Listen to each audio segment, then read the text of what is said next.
So guys, if you already haven't done so, please subscribe to the channel and please hit the like button on this video. So guys, in this next story, a man has been given a life sentence with a minimum term of 17 years after killing his neighbour with Pokemon cards.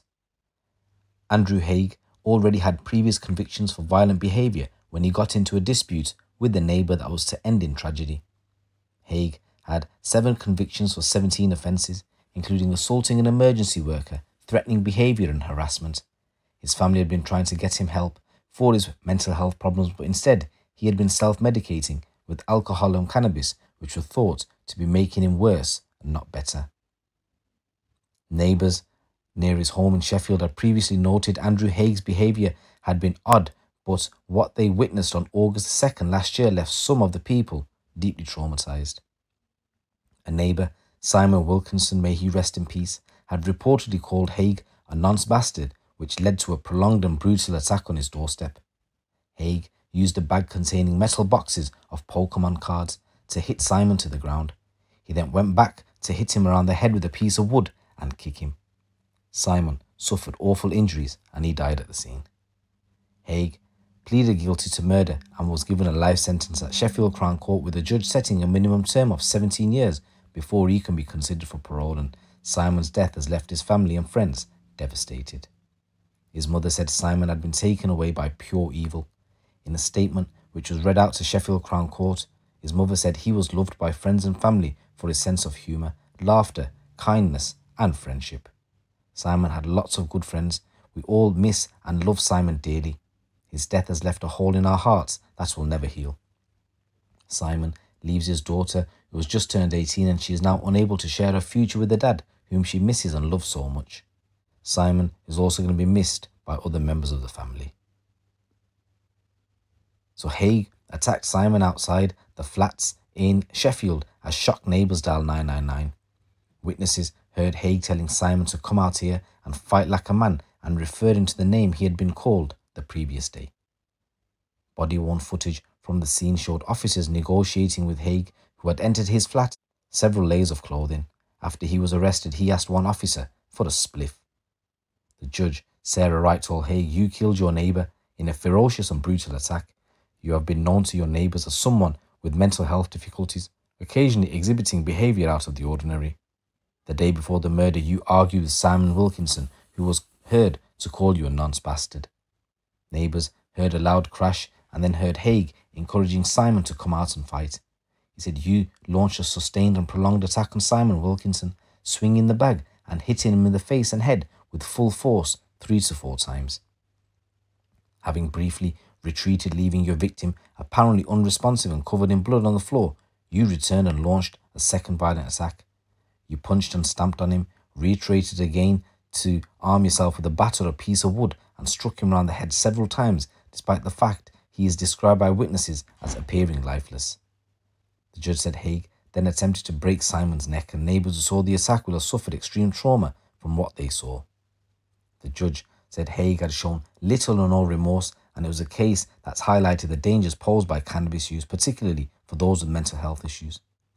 The court heard that Haigh suffered from mental ill health, but was not so ill that he could use diminished responsibility or insanity as a defence. Haigh's barrister said inadequate mental health facilities for his client to be managed in the community had played a part in this case. So guys, real tragic story here coming from Sheffield Ways. Once again, I just want to say rest in peace Simon Wilkinson, and my condolences go out to your family. In a new story coming from Nottinghamshire Ways, a tip-off from a member of the public led to police discovering a grow inside a house. Officers acted on the community intelligence by raiding a property in Clifton. Nottinghamshire Police's specialist city centre operation reaches team found a total of 91 cannabis plants in one room at the address and arrested suspects after executing a Misuse of Drugs Act warrant. Hugh Van Dong, who's 37, Luke Nguyen, who's 35, and Van Duck Nguyen, who's 43, were in the back garden chopping down overgrown weeds when officers arrived at around 10 o'clock on March 14, 2023. They were subsequently charged and appeared at Nottingham Crown Court for sentencing. Ndong and Nguyen were jailed for 12 months, and Nguyen was handed a 14-month prison sentence. Inspector Steve Stolby of Nottinghamshire Police said, cannabis cultivation and drug dealing are often linked to serious violence and antisocial behaviour and puts our wider communities at risk. The cultivation of cannabis also puts neighbouring families at risk because of the dangerous electrical wiring and bypassing we often find at these grows. They also went on to say, information from local police is key to our ongoing work, so we would urge the public to keep reporting this to us, because the more info we get, the better intel picture we can build and the more robust action we can take.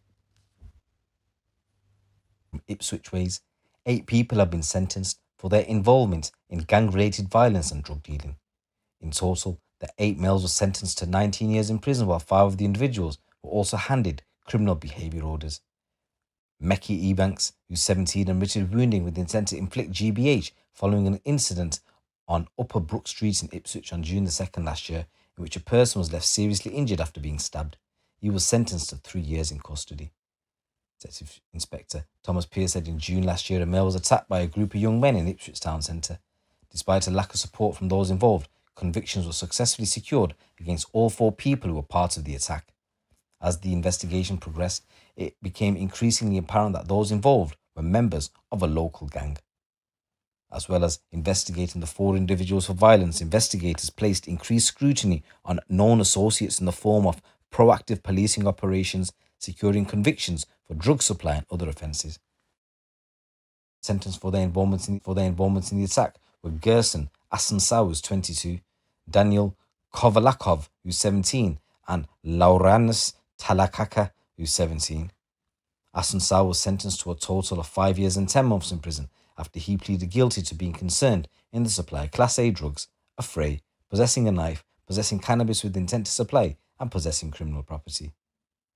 Kovalakov, who admitted being concerned in the supply of Class A and B drugs and affray, was sentenced to 42 months in custody.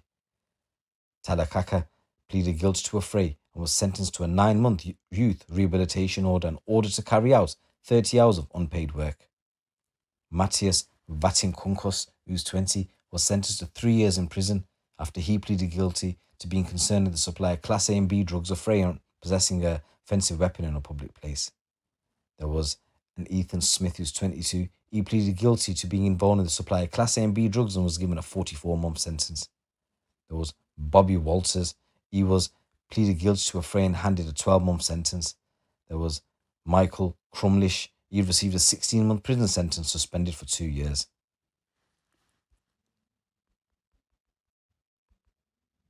The criminal behaviour orders were also granted to Asansao, Kovalakov, Talakaka, Ebanks, and Vaitunkos. These included conditions banning the individuals from certain areas within Ipswich, association with other named individuals, and rules around mobile phone ownership. The order lasts for 3 years.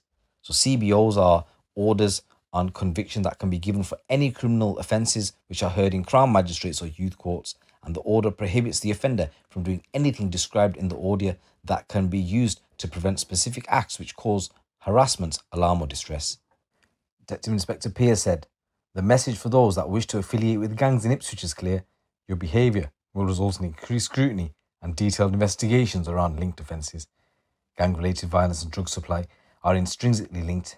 We will not only look to prosecute those involved in violent incidents like the one witnessed in June last year, investigations will follow into all those connected to these individuals who are involved in bringing drug and gang-related criminality and associated violence into our town. So guys, these are a couple of news stories coming from the streets of the UK. It's your boy GT. Keep it locked, keep it real.